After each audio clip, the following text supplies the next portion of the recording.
কি ধরে নিয়েছি? এইটা ঠাকুরের এটা স্বাভাবিক অবস্থা সবসময়। তিনি শরীরের দিক থেকে কথা বলতে পারেন, আমি জল খাবো, আমি কলকাতা যাব, আবার কখনো কখনো শরীরকে বলতেন এইটা।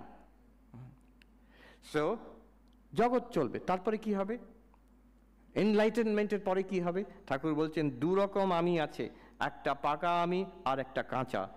আমার বাড়ি, আমার ঘর, আমার ছেলে, এগুলো কাঁচা আমি। আর পাকা আমি হচ্ছে, পাকামি নয়, পাকা আমি। আমি তার দাস, আমি তার সন্তান, আর আমি সেই নিত্য মুক্ত জ্ঞান স্বরূপ। যাদের এই জ্ঞানটা হয়ে যাবে তারপরেও সেই আমি বোধটা থাকবে, কিন্তু সেটা it's not identified with your self. সেটা কিভাবে থাকবে? সেটাকে ঠাকুর বলছেন পাকা আমি। সে যদি ভক্তির মার্গ দিয়ে গিয়ে থাকে, তার হয়ে যাবে আমি তার দাস। তার কাছে জ্ঞান মহারাজ বলছেন একটা কিছু আছে, বুঝলেন? সে তার, আমি তার দাস, আমি তার সন্তান, যেটা ঠাকুরের ভাব ছিল। তিনি হচ্ছেন কালী, কে? এই সচ্চিদানন্দ। তিনি হচ্ছেন কালী, আমি তার সন্তান। স্বামী বিবেকানন্দ বলছেন it is this very atman seen as if from the outside which is called God. এই যে খুঁজে পেলে এটাকে, যেন এটাকে যদি আমি এত বিচার, ভালো করে বিচার এইসব আমি করতে পারি না, তাহলে এই আত্মাই তোমার ঈশ্বর হবেন, যাকে তুমি উপাসনা করছো। ঠাকুর আরেক জায়গায় বলেছেন যে যার ইষ্ট সে তার আত্মা। আমরা যে ইষ্টদেব রূপে মন্ত্র জপ করছি, কিন্তু আর এই যে মনে হচ্ছে এগুলো আলাদা কথা বলা হচ্ছে, দুটো আলাদা নয় কিন্তু। আমি একবার, আমাদের এখানে পূজনীয় উপেন মহারাজ ছিলেন, নির্মুক্তানন্দজি, তো তিনি ওই মায়ের মন্দিরে বসে থাকতেন। ওনাকে একবার জিজ্ঞেস করেছিলাম যে মহারাজ, এইরকম আমরা তো মন্ত্র জপ করি, ইষ্ট দেবতা গুরু দিয়েছেন, আর বেদান্তে পড়ি আত্মা শরীর নয়, মন নয়, আমি আত্মা, দুটোর মধ্যে মিল কি? বলছে তুমি শোনোনি ঠাকুর কি বলেছিলেন? উনি গঙ্গাধর মহারাজ কি বলেছিলেন? যে যার ইষ্ট সে তার আত্মা। আর উপেন মহারাজ গঙ্গাধর মহারাজের সেবা করেছিলেন, তুমি ডাইরেক্টলি গঙ্গাধর মহারাজের কাছ থেকে শুনেছেন। তুমি যা ইষ্ট দেবতার উপাসনা করছো সেই আত্মবিচারের থেকে কোনো অংশে কম নয়, তুমি সেই আত্মারই, কিন্তু সেটা নাম রূপ দিয়ে ধরার চেষ্টা করছো। যে যার ইষ্ট সে তার আত্মা, এই সচ্চিদানন্দ, এই চৈতন্যই। এবার আমি তার সন্তান, তার দাস, কিংবা বলছেন আরেকটা ভাব হচ্ছে এই যে আমি নিত্য মুক্ত জ্ঞান স্বরূপ, আমি চৈতন্য, এটাও পাকা আমি। যখন শঙ্করাচার্য গান গাইছেন চিদানন্দ রূপ শিবোহম শিবোহম, এটাও হচ্ছে সেই পাকা আমি, জ্ঞানের আমি। এই জিনিসটা দেখুন, এই কথা ঠাকুর কথামৃততে একাধিকবার আছে, কিন্তু এই যে আমি নিত্যমুক্ত জ্ঞান স্বরূপ, এটা যেন একটু ঢাকা আছে কথামৃততে। আমি তার সন্তান, এই ভাবটা একটু বেশি আছে যেন কথামৃততে। কিন্তু ঠাকুর এখানে রাজা মহারাজের কথায় দুটোই, উভয়ই বলছেন both are possible, both are the ego which reflect enlightenment. এটা ওই জ্ঞানের পরের এটা অবস্থা।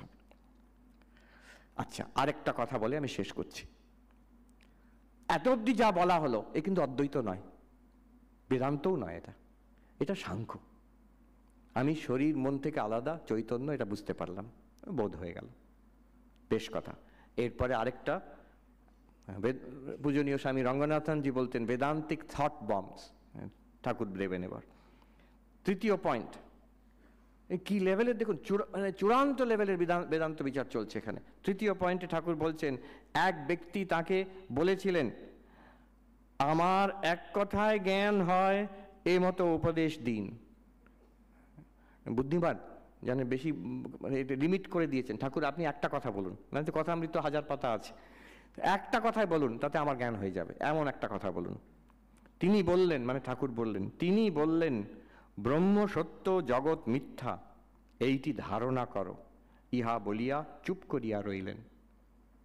এই যে ইহা বলিয়া চুপ করিয়া রইলেন, এটা রাজা মহারাজ ইচ্ছে করে এখানে লিখেছেন, এটা না লিখলেই চলতো। রাজা মহারাজের কথা তো নয় এগুলো, এটা ঠাকুরের কথা, কিন্তু রাজা মহারাজ এখানে জুড়ে দিলেন ইহা বলিয়া চুপ করিয়া রহিলেন, অ্যাজ ইফ এমফাসাইজিং এরপরে আর কিছু বলার নেই। এটাই চূড়ান্ত কথা, ব্রহ্ম সত্য জগৎ মিথ্যা এইটি ধারণা করো, ইহা বলিয়া চুপ করিয়া রহিলেন। একটি মজার কথা জাস্ট বলে দিচ্ছি, ইংরাজি ট্রান্সলেশনে একটি মারাত্মক ভুল হয়ে গেছে। ইংরাজি ট্রান্সলেশনে হয়েছে যে Sri Ramakrishna said to him Brahman is real, the world is false, assimilate this or realize this and keep quiet. ঠাকুর তাকে বলছেন তুমি চুপ করে থাকো, সেটা নয়, এখানে রাজা মহারাজ পরিষ্কার বলছেন যে তিনি চুপ করে রইলেন, ঠাকুর চুপ করে রইলেন, তিনি তার মানে আর কিছু বলার নেই। আচ্ছা, এটা important. Why is this important? একটা প্রশ্ন জাগে এখানে যে আমি চৈতন্য, ঠিক আছে, আমি শরীর নই, মন নই, প্রাণ নই, হ্যাঁ, বুদ্ধি নই, এই জগৎ তো আমি নই, এগুলো সব দৃশ্য জড় বস্তু, আমি চেতন, চৈতন্য। তাহলে এই জড় আর চৈতন্যের হোয়াট ইজ দ্য রিলেশনশিপ? এই দুটো কি আলাদা? একটা কি আরেকটার থেকে হয় না কি? What is the relationship? এই প্রশ্ন থেকে যায়, এই জগৎটা কি? একজন প্রকাণ্ড পণ্ডিত ছিলেন, মুরারি মোহন বেদান্তাদি সপ্ততীর্থ ছিলেন, পণ্ডিত সমাজে, হাওড়া পণ্ডিত সমাজের প্রেসিডেন্ট ছিলেন এক সময়। তা একটা প্রোগ্রামে আমি গেছি আর উনিও গেছেন। উনি খুব বৃদ্ধ, তখন 90 বছরের ওপরে বয়স। তো উনি হাঁটতে পারেন না বলে প্রোগ্রাম আরম্ভ হওয়ার আগে ওনাকে ধরে তোলা হয়েছে স্টেজে, কেউ নেই, অডিয়েন্স নেই। আমি বললাম এই সুযোগ, আমিও উঠে গেলাম স্টেজে, ওনার পাশে বসে চেঁচিয়ে চেঁচিয়ে প্রশ্ন করতে হতো, উনি কানে শুনতে পাতেন না। আমি বললাম অদ্বৈতের দৃষ্টি আর সাংখ্যের দৃষ্টি কি পার্থক্য? আমি বলছি হ্যাঁ, কি পার্থক্য অদ্বৈত সাংখ্যের মধ্যে? উনি বলছেন দৃষ্টির পার্থক্য মাত্র মহারাজ। দিজ আর, আমরা যখন দর্শন পড়ি দুটোকে ভিন্ন, একেবারে ভিন্ন দর্শন মনে করি। শঙ্করাচার্য কিভাবে আক্রমণ করেছেন সাংখ্যকে ব্রহ্মসূত্রতে, হ্যাঁ, একের পর এক সূত্রতে। এই এত বড় পণ্ডিত সব গুলে খেয়েছেন, উনি জানেন তো। কিন্তু উনি বলছেন আসলে আধ্যাত্মিক দিক থেকে দেখতে গেলে একটু দৃষ্টির পার্থক্য মাত্র। এই যে জীব জগৎ যেটাকে আমি আলাদা করে দিলাম, আমি নই, আমি নই, এটা নই, শরীর নই, মন নই। এবার ঠাকুর, আচ্ছা কি কি রিলেশনশিপ? ভারতীয় দর্শনে এর অনেক ভিন্ন আনসার আছে, আমি কয়েকটা বলছি quickly and then I will conclude. একটা হচ্ছে যে এই জড়ত থেকে, এই জগৎ থেকে, ম্যাটার, জড়ত থেকেই চৈতন্য এসেছে। কারা বলে? জড়বাদী বলে, চারবাক বলে, আজকের যারা মেটেরিয়ালিস্ট তারা বলে এই ব্রেন থেকে চৈতন্য হয়, এই শরীর থেকে চৈতন্য হয়। আজকে এখন এই জায়গায় গিয়ে আটকে যাচ্ছে, যেহেতু যে so called hard problem of consciousness, এই নিয়ে খুব আলোচনা চলছে এখন, যে we can't explain consciousness with the brain. উল্টো আরেক দল আছেন, তারা বলেন চৈতন্য থেকেই বিশ্ব ব্রহ্মাণ্ড হয়। কে বলে? যারা ভগবানে বিশ্বাস করেন। ভগবান হচ্ছেন ঈশ্বর, one common definition of God in all the religions of the world. যারা থিইস্টিক রিলিজন, ঈশ্বরে বিশ্বাস করেন, একটা কমন ডেফিনেশন। সে খ্রিস্টান হোক, মুসলমান হোক, পার্সি হোক, আমাদের শৈব, বৈষ্ণব, শাক্ত, অনেক ভেদ এদের মধ্যে, কিন্তু একটা কমন ডেফিনেশন অফ গড, জগৎ সৃষ্টি করেন যিনি, এক্সেপ্ট অফ কোর্স পতঞ্জল যোগ, জগৎ সৃষ্টি করেন যিনি, তিনি হচ্ছেন ঈশ্বর। তোমাদের ঈশ্বর চেতন না জড় ঈশ্বর? চেতন অবশ্যই। তাহলে চেতন থেকে জগৎ বিশ্ব ব্রহ্মাণ্ড হয়, এটা দ্বিতীয় মত। এখানে মুশকিল ওই থেকে যাচ্ছে। আজকে যে কোনো সায়েন্টিস্ট জিজ্ঞেস করবেন, ওরা বলে ওরম ঈশ্বরে আমরা বিশ্বাস করি না, ওই বিগ ব্যাং থেকে জগৎ হয়েছে। তো this is the problem with the god theory of consciousness. Third theory হচ্ছে চেতন থেকেও জড় হয় না, জড়র থেকেও চেতন হয় না, দুটোই ইটারনাল প্যারালাল রিয়ালিটিস, একসঙ্গে চলছে। কে বলে? সাংখ্য বলে, পতঞ্জল যোগ বলে, প্রকৃতি পুরুষ।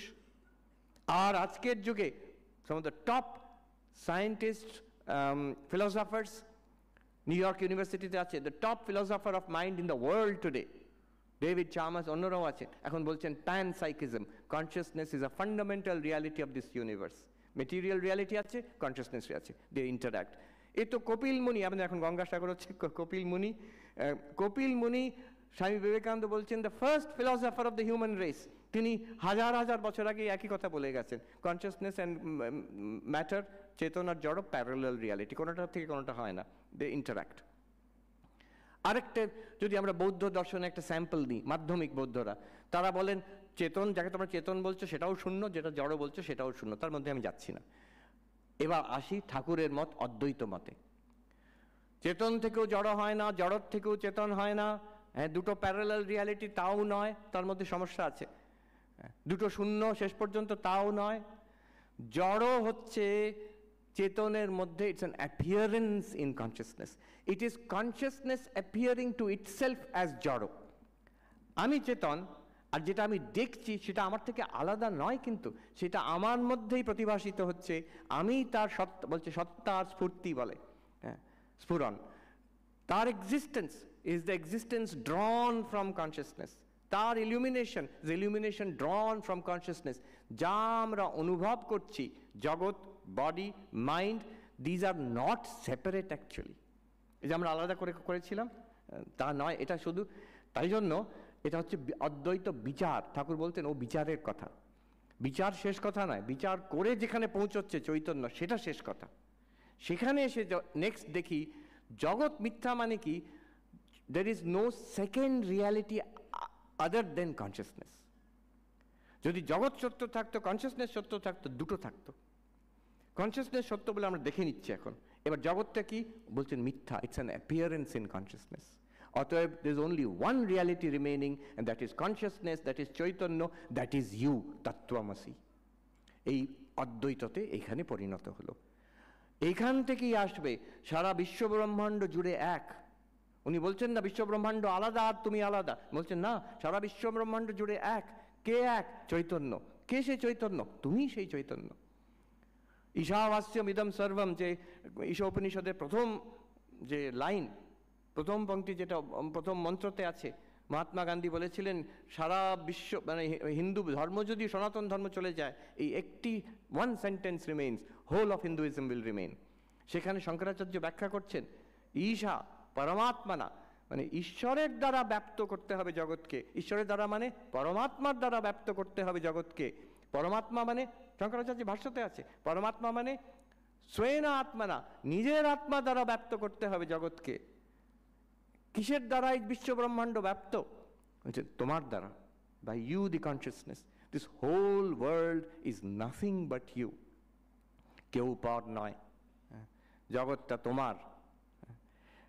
মায়ের কথা, খুব সরল কথায় মা এত কিছু তিনি বুঝিয়ে দিচ্ছেন। সত্যি সত্যি পর নয়, because it is literally you, it's not a sentiment.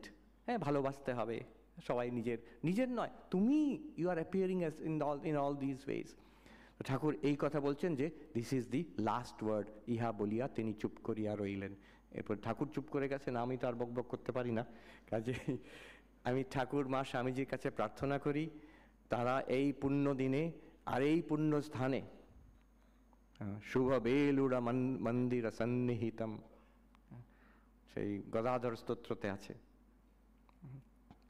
যে শুভ বেলুড় মন্দির সন্নিহিতম নিজ শিষ্য প্রশিষ্য বিশেষতরম শিব মোক্ষ ধনেশ্বরম আদি গুরুম প্রণমামি গদাধর ব্রহ্মপরম। ঠাকুর কে? যিনি এই শুভ বেলুড় মন্দিরে, বেলুড় মঠে যিনি সন্নিহিত, স্বামী বিবেকানন্দ বসিয়ে গেছেন। ঠাকুর বলেছিলেন নরেন তুমি আমাকে যেখানে নিয়ে যাবে সেখানে আমি থাকবো। স্বামীজি প্রার্থনা করেছিলেন যুগ যুগের জন্য তুমি এখানে থাকো, মানুষের কল্যাণের জন্য। ঠাকুর তুমি আমায় কথা দিয়েছিলে, তো আমি তোমাকে এখানে প্রতিষ্ঠা করছি। তো এই স্তোত্রতে বলা আছে তিনি তো সর্বব্যাপী চৈতন্য, কিন্তু তিনি এখানে বিশেষতরম, বিশেষ প্রকাশ এখানে কার জন্য? নিজ শিষ্য প্রশিষ্য বিশেষতরম। তার যারা শিষ্যগণ, পার্শ্বদগণ, তাদের কাছ থেকে যারা শিষ্যত্ব লাভ করেছেন, মন্ত্র দীক্ষা লাভ করেছেন, তাদের জন্য পরম্পরাতে আমাদের আচার্য মহারাজ, তাকে আমি জিজ্ঞেস করেছিলাম যে মহারাজ শিষ্য প্রশিষ্য মানে এক জেনারেশন, মানে ডাইরেক্ট ডিসাইপল, আর আমাদের গুরুরা আমরা আছি? বলছেন কোনো চিন্তা নেই, তোমরাও আছো। এই পরম্পরাতে যারা আসছে, মন্ত্র পরম্পরাতে পরিষ্কার লেখা আছে তাদের জন্য তিনি বিশেষভাবে এখানে আছেন। কি দেবেন? নিজের সম্পত্তি দেবেন। কি সম্পত্তি? শিব মোক্ষ ধনেশ্বরম আদি গুরুম, যে অত্যন্ত কল্যাণকারী নিঃশ্রেয়সকারী মোক্ষ, সেই মুক্তি দেবেন তিনি। তিনি আদি গুরু, ঈশ্বর নিজে স্বয়ং। এই তার সম্পত্তি আমাদের দেওয়ার জন্য বসে আছেন। প্রণমামি গদাধর ব্রহ্মপরম, সেই গদাধর, সে পরম ব্রহ্ম, পরচৈতন্য, যে আমার জ্যোতির জ্যোতি। প্রত্যেক দিন আমরা গান গাই জ্যোতির জ্যোতি মানে কি? এই যে চৈতন্য। এখন যে আমরা বিচার করে, ভালো করে বিচার করলে পাওয়া যায় সেই আমারই আসল স্বরূপ। একজন মায়ের সেবক মাকে বলছেন, মা আমি মোক্ষ চাই না, আমি আপনার কাছে থাকতে চাই, মৃত্যুর পরে আপনার কাছে থাকতে চাই। মা বলছেন দূর বোকা, মোক্ষ, মুক্তি তো ঠাকুরের স্বরূপ। ঠাকুরের স্বরূপ হচ্ছে মোক্ষ। ঠাকুরের কাছে প্রার্থনা করি, সেই গদাধর পরব্রহ্ম কাছে প্রার্থনা করি, তার সেই নিশ্চিত কল্যাণ, তার আশীর্বাদ আমাদের ওপরে বৃষ্টি হোক, আমাদের জীবন ধন্য হোক। ওম শান্তি শান্তি শান্তি। হরি ওম তৎসৎ। শ্রীরাম।